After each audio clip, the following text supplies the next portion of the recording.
Good morning boys and girls. आज हम पांचवी प्रश्नावली की 5.3 तक हमने कंप्लीट कर लिया था। आज हम लेते हैं विविध प्रश्नवाला।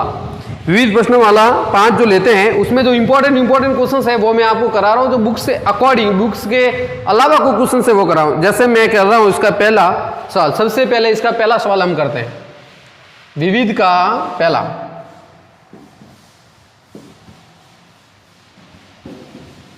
पांचवी प्रश्नावली की विविध का पहला क्वेश्चन हम सॉल्व करते हैं।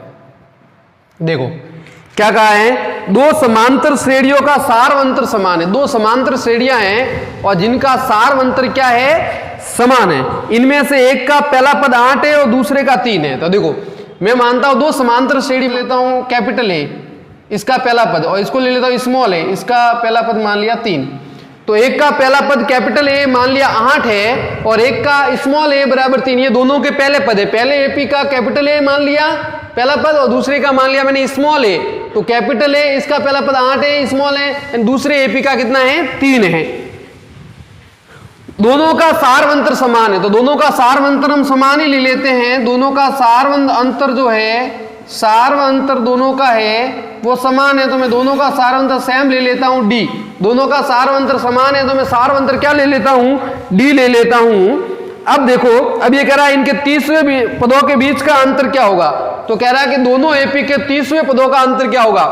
पहले एपी का कैपिटल ए मान लिया पहला पद तो 8 है, दूसरे का मैंने स्मॉल ए मान लिया ये 3 है। दोनों का सारवंतर समान है डी, दोनों का सारवंतर क्या है, समान है, तो मैंने क्या मान लिया, डी मान लिया। तो अब ये कह रहा है कि 30वें पदों का अंतर ज्ञात करो दोनों के। तो देखो अंतर ज्ञात करना है कितने पदों का, ये डिफरेंस हमें ज्ञात करना है 30वें पद का। तो बताओ मैंने इसका 30वां पद A30 मान लिया और इसका 30वां पद मैंने A30 मान लिया। आई बात सुन में, ये पहली एपी है तो एपी में AN मान लिया मैंने A30 और इसका मान लिया A30, समझ गए। इसका कैपिटल 30 लिख दिया, इसका स्मॉल 30 लिख दिया। अब मुझे ये बताओ कि इसका आंसर क्या होगा। ये 30 को मैं क्या लिखता हूं, A प्लस 29D, ये A प्लस 29D, क्योंकि इसमें मैंने पहला पद कैपिटल ए माना है तो प्लस ए मान लिख दिया मैंने कैपिटल ए। इसका मैं क्या लिख सकता हूं, कोष्टक A प्लस 29D, इसका भी A प्लस 29D, इसका भी A प्लस 29D हो गया। तो बताओ मुझे आगे क्या होगा, ये capital A plus 29D minus, कोष्टक खोलूंगा तो A माइनस 29D। बताओ 29D से 29D कट गया ना, 29D से 29D कट गया भाई, ये 30 है तो A प्लस 29D हो गया, जो किसमें होगा, या बाहर माइनस है इसलिए चिन्ह चेंज हो जाएंगे, तो प्लस का क्या हो गया, माइनस। अब बताओ कैपिटल ए अंतर क्या आएगा, कैपिटल ए माइनस ए, यानी उनके पहले पदों का अंतर ही इनके बीच के 30वें पदों का अंतर है। इसका मतलब ए कितना है, 8 है, और स्मॉल ए कितना है, 3 है। इसका मतलब आंसर कितना आ गया, 5। तो उनके 30वें पदों का अंतर कितना आ गया, 5। इसका मतलब क्या हुआ कि अगर हम किसी एपी के सारवंतर समान है तो उसके कितने भी पदों का अंतर हम ज्ञात करेंगे तो उसका मतलब क्या होगा, उनके पहले पदों का अंतर। मतलब हमें 30वें पदों का अंतर ज्ञात करना, सारवंतर बराबर तो आ गया, क्या आया हमारे पास, आया तो यही ना, इसके पहले पद और इसके पहले पद का अंतर डिफरेंस। 8 में से 3 गया तो कितना आया, 5। ये कब होगा, जब किसी भी एपी के सारवंतर क्या हो, बराबर हो, तो उनके कितने भी पदों का अंतर क्या आएगा, डिफरेंस, उनके पहले पद के अंतर ही उसका पदों का डिफरेंस होगा। ध्यान रखना अंतर, तो पहले पदों का अंतर इनके कितना आ गया, 5 अंतर आ गया, यानी 30वें पदों का अंतर उनके पहले पदों के अंतर के बराबर होगा। तो ये क्वेश्चन नंबर हुआ पहला।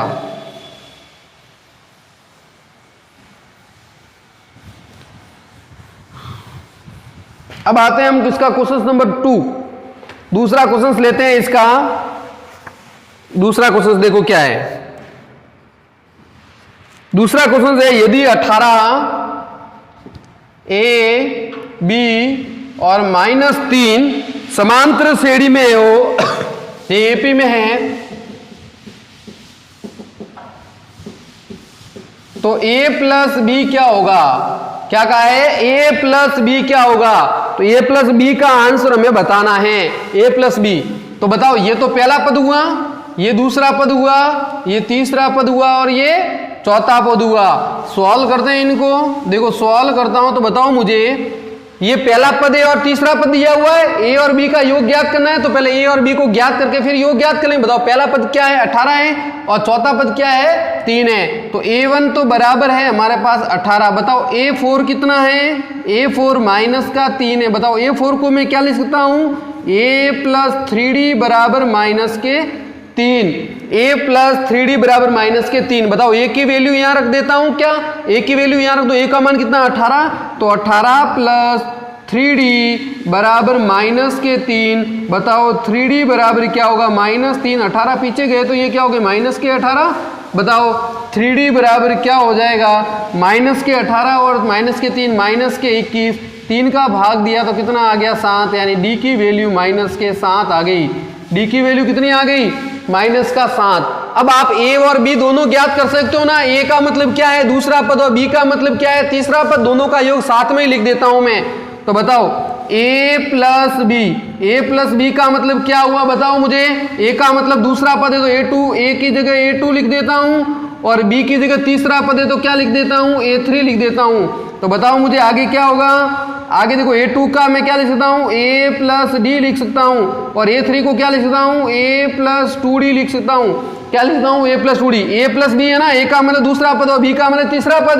a2 को क्या लिख सकता हूं a प्लस d और a3 को क्या लिख सकता हूं a प्लस 2d। बताओ a और a मिलकर कितने a बन गए 2a बन गए, और बताओ d और d मिलकर कितने बन गए 3d बन गए। अब आप a और d का मान रख दो, तो a और d का मान रखूंगा 2 इंटू a की वैल्यू, बताओ a की वैल्यू कितनी है, a की वैल्यू 18 है तो ये 18 हो गया, प्लस बताओ 3 इंटू d की वैल्यू कितनी है माइनस के 7 है, तो बताओ क्या हो जाएगा 18 दूनी 36 और 7 या 21, तो 36 में से 21 के तो आंसर कितने आ गए 15। तो आंसर कितना आ गया 15 आ गया। तो इसका आंसर a प्लस बी का आंसर हमारे पास कितना आया 15, यानी a और b का मतलब पहले दूसरे पद और तीसरे पद का योग कितना आ गया 15। आप चाहे तो इसको अलग ज्ञात करके भी कर सकते हैं, आप चाहे तो इसको अलग भी कर सकते थे और आप चाहे तो इनको साथ में भी कर सकते हैं। आप चाहो तो इनको अलग भी कर सकते थे और आप चाहो तो इनको साथ में भी कर दे, इसलिए मैंने साथ में लिखा a प्लस बी का मतलब a2 plus a3, a2 a plus D और a प्लस 2d दोनों को साथ में लिख के मैंने आंसर निकाला। तो कितना आया आंसर 15, इसका आंसर आ गया। आई बात समझ में। तो ये क्वेश्चन नंबर था 2।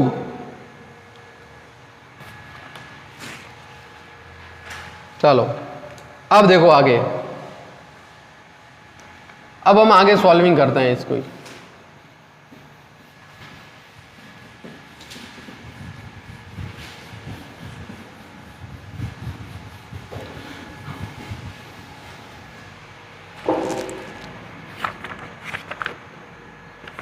अब आप इसका तीसरा क्वेश्चन आप खुद कर लेना, सिंपल सा क्वेश्चन है, तीसरा क्वेश्चन आपको ही करना है इसका।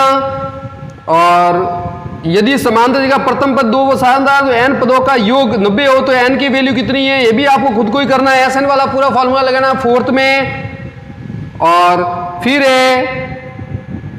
मैं क्वेश्चन लेता हूं अब 5वां। कौन सा क्वेश्चन लेता हूं 5वां क्वेश्चन लेता हूं। देखो इसका 4th तक आपको ही करना है, 4th भी सरल है। अब हम आते हैं इसका 5वां क्वेश्चन, आधा अधूरा है इसलिए सही लिखना।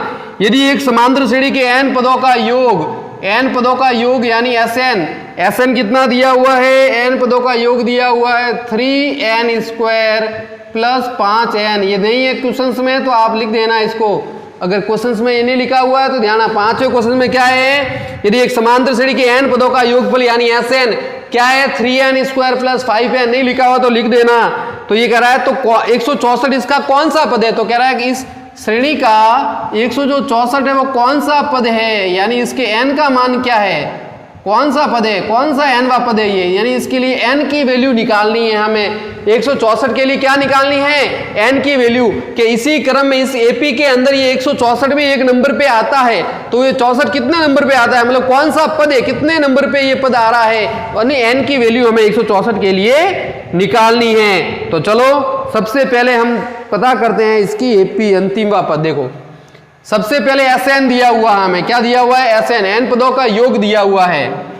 तो करते हैं सॉल्व इसको। देखो ध्यान देना, ये 164 क्या है AN है, अंतिमवा पद मान लिया, तो 164 मैंने मान लिया AN बराबर 164 है। ध्यान रखना an बराबर 164 यानी इस श्रेणी का एक पद है, मान लिया अंतिम पद ही है, इसके लिए हमें n की वैल्यू निकालनी है। चलो अब मैं देखो सबसे पहले ये Sn दिया हुआ है मुझे, Sn बराबर 3n स्क्वायर प्लस 5n दिया हुआ है, यानी योग्य पदों का।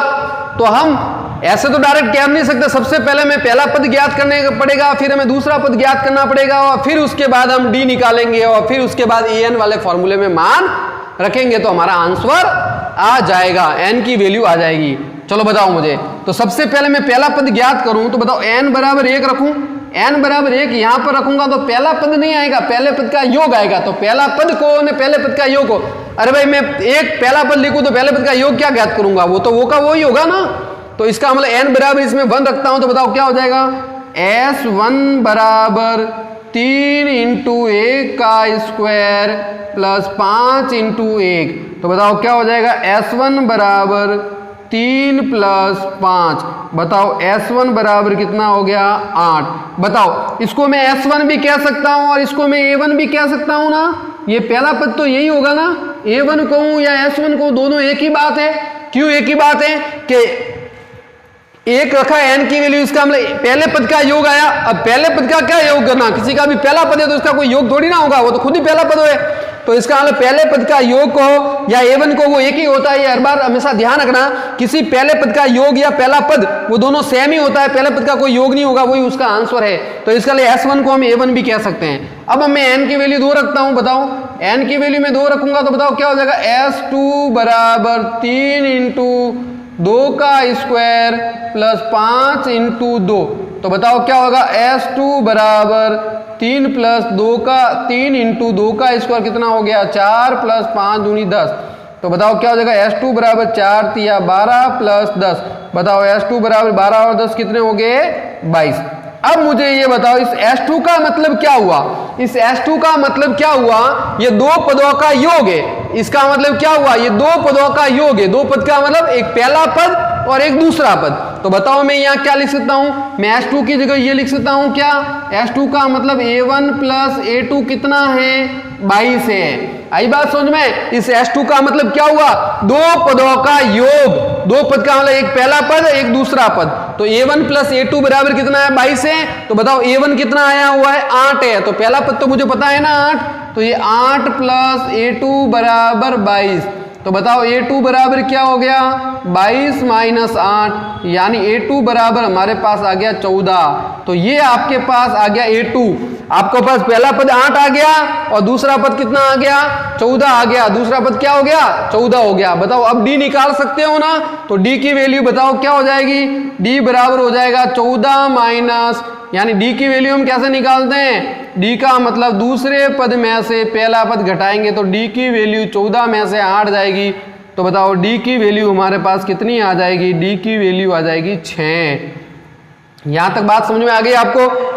यहां मैंने n बराबर 1 रखा है योग में, तो ये पहला पद आया, पहले पद और योग को हम सेम ही कहेंगे। मैं किसी AP का पहला पद लिखूंगा और पहले पद का योग क्या ज्ञात करूंगा, वो खुद ही है इसका तो योग, या फिर पहला पद तो सेम होता है, S1 और A1 बराबर सेम होगा। अब S2 जैसे ही मैंने n बराबर 2 रखा, दो पदों का योग आया, तो योग आया तो देखो 22 है, 22 दो पदों का योग का मतलब क्या हुआ, एक पहला पद एक दूसरा पद है, तो पहला पद दूसरे पद का योग 22 है। A1 8 है तो A2 की वैल्यू कितनी आ गई 14, तो D कितना आ गया हमारे पास, D की वैल्यू हमारे पास 6 आ गई।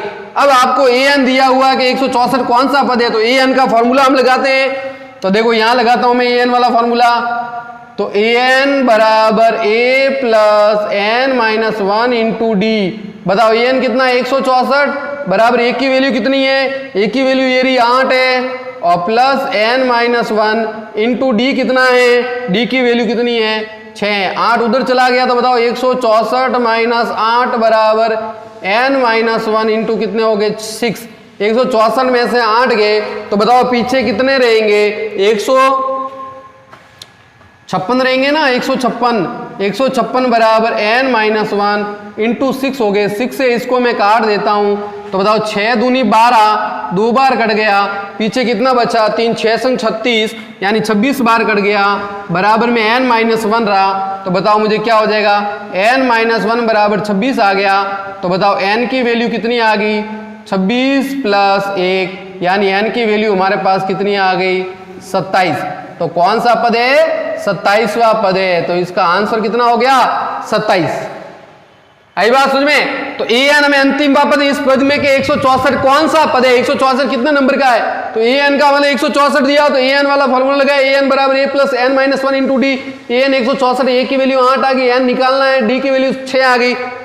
वही हम जैसे करते थे पहले वैसे के वैसे 8 को इधर पक्षांत 156 को 6 से डिवाइड किया तो 26 आ गए। तो n माइनस 1 बराबर 26, एक उधर चला गया 1 27, तो n की वैल्यू हमारे पास कितनी आ गई 27वां पद, यानी 164 इस श्रेणी का कौन सा पद है 27वां पद है। इस श्रेणी का कौन सा पद है 27वां पद है। तो इस तरीके से हमें सॉल्विंग, ध्यान रखना S1 का मतलब A1 ही होता है और S2 का मतलब 2 पदों का योग है, S3 का मतलब 3 पदों का योग है। तो ये क्वेश्चन नंबर हो गया हमारे पास 5th।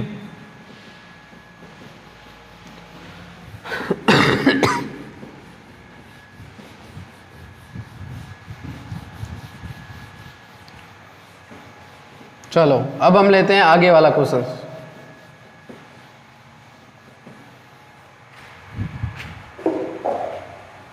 क्वेश्चन नंबर हो गया 5th। अब मैं लेता हूं 6। क्वेश्चन नंबर कौन सा लेता हूं 6, इंपॉर्टेंट क्वेश्चन है, ध्यान से समझना है। क्वेश्चन नंबर 6 देखो, क्वेश्चन नंबर 6 लेते हैं हम। यदि एक समांतर श्रेणी के प्रथम n पदों का योग Sn तथा S2n बराबर 3Sn है, तो S3n और अनुपात Sn क्या होगा, अनुपात निकालना है। देखो क्या कहा है, प्रथम n पदों का योग Sn है, प्रथम n पदों का योग क्या है Sn है। फिर कहा है S2n बराबर 3Sn, इसने कहा S2n बराबर है 3Sn के बराबर।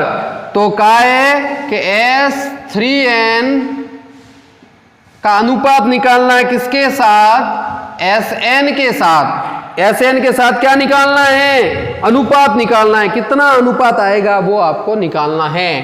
तो प्रथम n पदों का योग Sn दिया और Sn का फॉर्मूला हमें पता है क्या होता है, n बटा 2 कोष्टक 2a plus n minus 1 into D. और S2n बराबर क्या है कि 3Sn के बराबर है। तो आपको निकालना है S3n और Sn का अनुपात। क्या निकालना है, इनका अनुपात, यानी इसको बट्टे में भी लिख सकते हैं हम अनुपात का हालत। देखो सॉल्व करता हूं मैं, ध्यान से इसको समझना आप क्वेश्चंस को।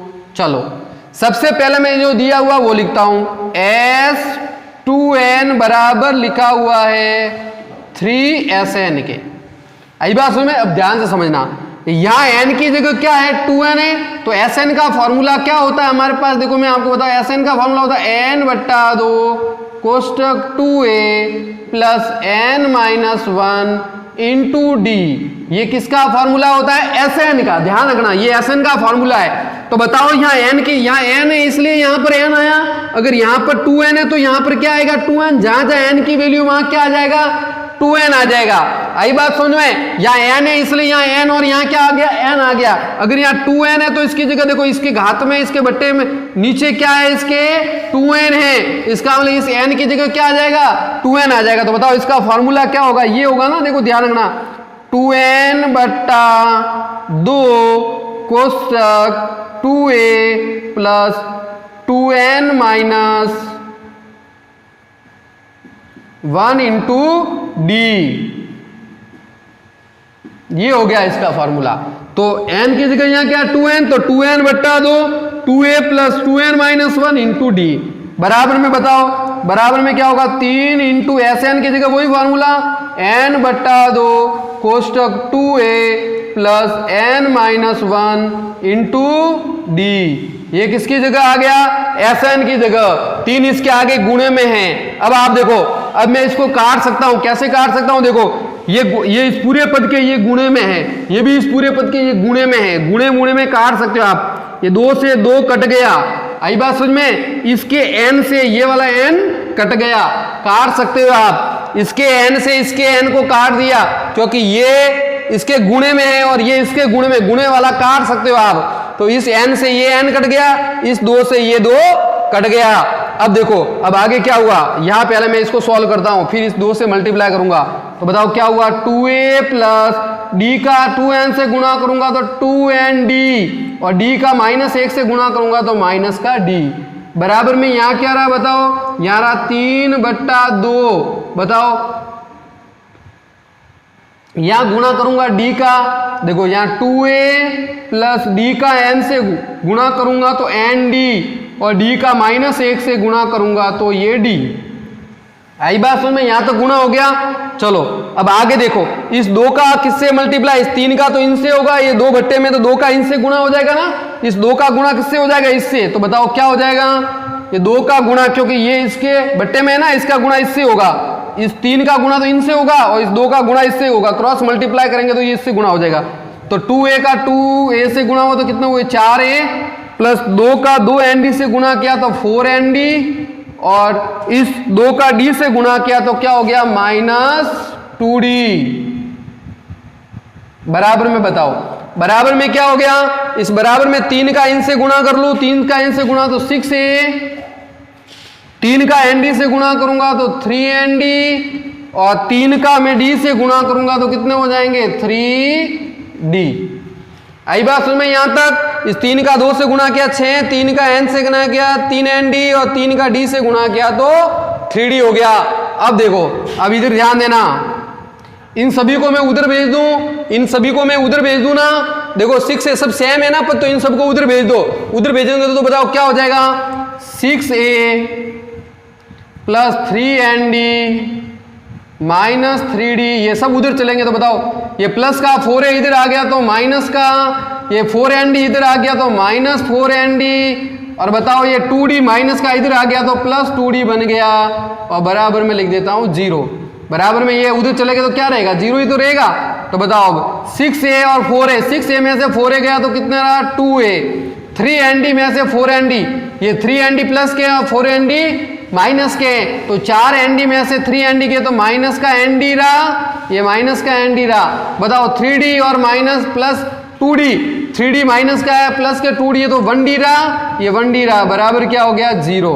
आई बात समझ में यहाँ तक? चलो क्या हो गया 6a plus 3nd -d -4a, ये 6a में से 4a गया तो 2a रहा प्लस का, और फिर इसके बाद देखो 3nd और ये 4nd तो माइनस का nd रहा, और माइनस के 3d है और वहाँ प्लस के 2d है तो माइनस प्लस माइनस होता है, तो 3d में से एक 2d गया तो पीछे कितना रहा माइनस का d रहा।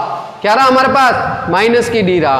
अब आप आगे मुझे बताओ, अगर मैं यहाँ से 2 की वैल्यू निकालूं, ये 2a की वैल्यू निकालूं तो nd को उधर भेज दूं, nd को उधर भेजूंगा तो ये प्लस का nd, ये nd, और ये d इधर गया तो ये हो गया प्लस का। तो ये किसकी वैल्यू आ गई 2a की वैल्यू आ गई है, किसकी वैल्यू आ गई है 2a की। देखो 2a की वैल्यू निकाली, मैं माइनस nd उधर भेजा तो ये प्लस का nd हो गया, ये d भी उधर भेजा तो प्लस का d, तो ये मेरे पास किसकी वैल्यू आ गई 2a की वैल्यू आई है। समझ गए, s2n या 2n था तो 2n लिखा मैंने, जहाँ n है वहाँ 2n हो गया, और यहाँ sn ही है तो इसलिए यहाँ 3 इसके गुणे में, यूं नहीं समझ लेना का यहाँ 3 क्यों नहीं लिखा, ये 3 तो इसके गुणे में है, इससे गुणा करना है, इस n से ये n काट दिया, इस 2 से ये 2 कट गया, यहाँ जो भी रहा इस 2 को बट्टे में इसका इससे गुणा होगा तो मैंने इससे गुणा कर लिया, साइड में 3 का इससे गुणा कर लिया, पक्षांतरण करके हमने 2a का मान लिखा। अब हम बात करते हैं इसकी, अब हम बात इसका अनुपात निकालना है तो इस अनुपात की हम बात करते हैं। तो इसको करने के लिए मुझे ये मिटाना पड़ेगा, तो आप इसको पहले या तो स्क्रीनशॉट ले लो या फिर इसको लिख देना, फिर उसके बाद मैं दूसरा इसके आगे सॉल्व करता हूँ। ठीक है, चलो अब मैं इसके आगे सॉल्व करता हूँ जिसका हमें मान करना है, क्योंकि ये पूरा आएगा नहीं। ठीक है, अब देखो, अब इसका अनुपात हमें निकालना है तो मैं इसके अनुपात निकालता हूँ। ये मान रखूंगा सिर्फ मैं इधर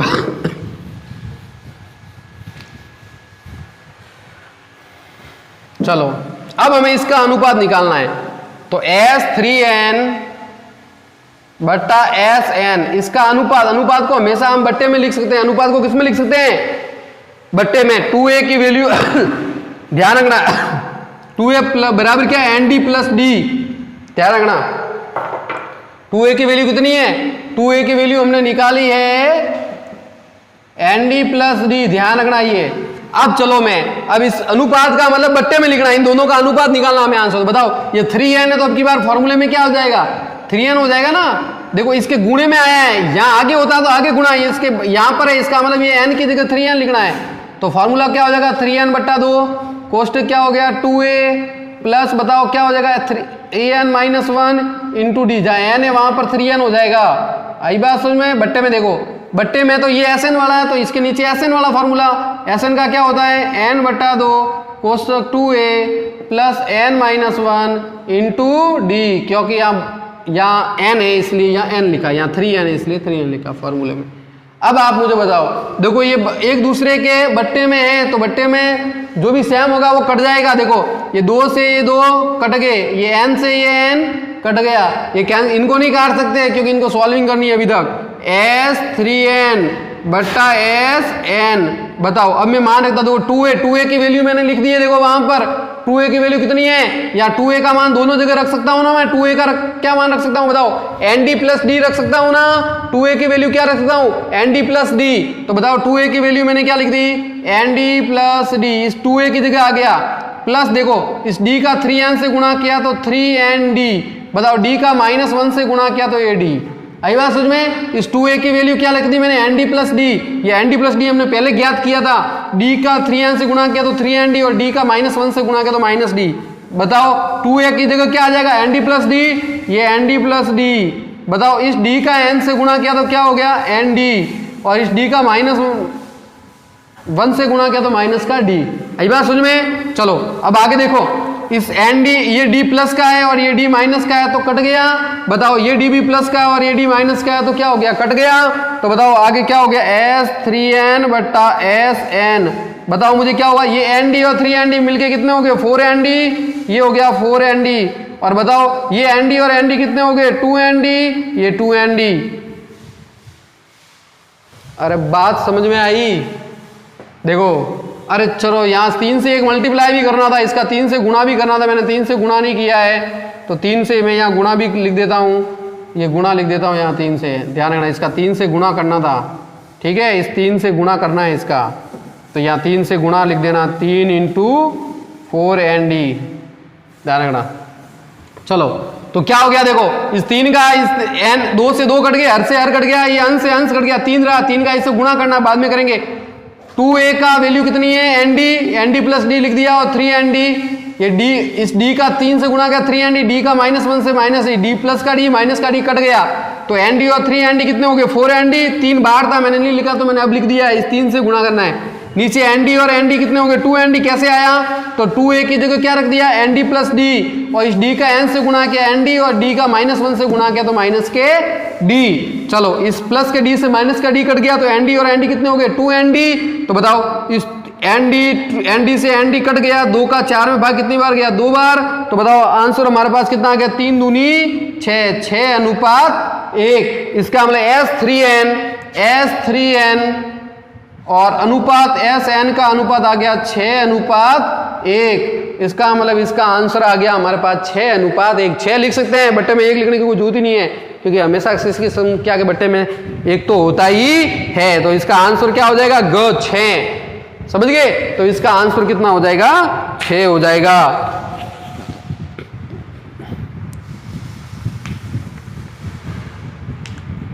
इस तरीके से हमें इसको सवाल को सॉल्व करना था।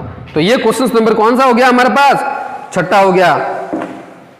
समझ गए होंगे 6ठा सवाल किस तरीके से हमने किया है। ये 3 लिखने थे मुझे, मैंने 3 ये देखो बाद में लिख दिए मैंने, यहाँ पर 3 में भूल गया था इसलिए ये 3 लिख दिए मैंने। 3 का यहाँ गुणा किया था 4nd और इससे आंसर हमने निकाला तो 6 अनुपात 1 आ गया। तो आज हमने कितने विविध के किए हैं, 6 क्वेश्चंस किए हैं। तो जो आपसे होते हैं वो कर लेना, जो नहीं आपसे होंगे वो मुझे पता है कि कौन से सवाल मुझे बताने हैं, वो मैं अपने आप बताऊंगा। अगर आपने किए हैं तो बहुत अच्छी बात है, और नहीं किए हैं तो मैं जब सवाल कर रहा हूं तब उनको कॉपी के अंदर आप नोट कर लें। तो आज के लिए इतना ही, नेक्स्ट वीडियो हम कल अपलोड करेंगे। धन्यवाद।